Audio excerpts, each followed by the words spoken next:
Welder, 29th week. Topics to be covered. First, heat input and techniques of controlling heat input during welding. Second, heat distribution and effect of faster cooling. Introduction.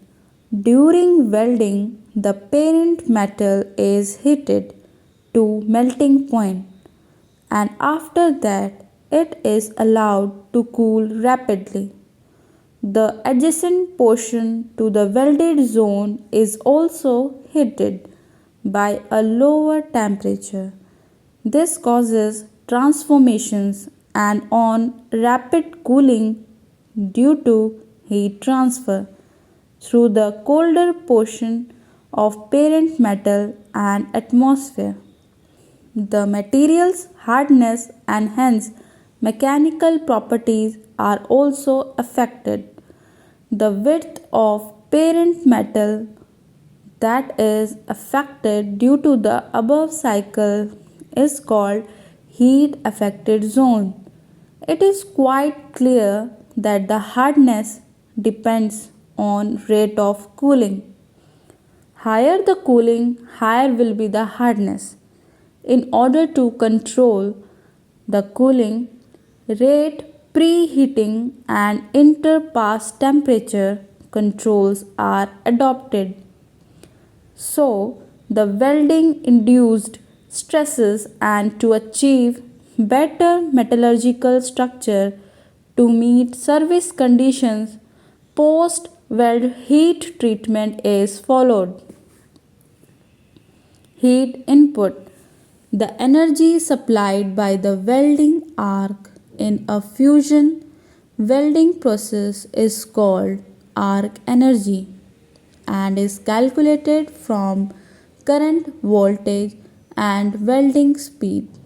However, all the arc energy is not utilized for welding. Some of it is invariably lost as shown in figure 1. The extent of energy loss varies with the welding process. Welding parameters, types of material, preheat temperature, etc. To account for the energy loss and estimate the actual energy given to the workpiece, a term known as heat input is employed. The heat input of a single pass weld is calculated by multiplying the efficiency of the welding process and arc energy. Therefore, heat input at best can serve as a rough guide to the amount of heat supplied to the workpiece. Temperature changes in welding. Heat moves from one area to another. Whenever there is a difference in temperature, just as water flows downhill, so that flows down the temperature hill, warming cold objects at the expense of warmer ones. When the source is moved away, the heat in the weld is conducted outward into the plate.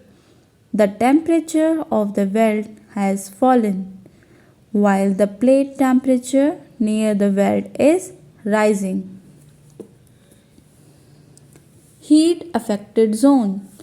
The energy applied to create a weld joint is dissipated by conduction to the base metal, welding fixtures, and the environment. That part of the base metal experiencing various thermal cycles is called the heat affected zone. During welding, the heat affected zone does not undergo welding but experiences complex thermal and stress alternations. The imposition of welding thermal cycles on the base material causes in the properties of the heat affected zone. A welding thermal cycle is characterized by heating rate, peak temperature, and cooling rate. Thermal cycles are also affected by heat input, preheating, temperature, plate thickness, and joint geometry.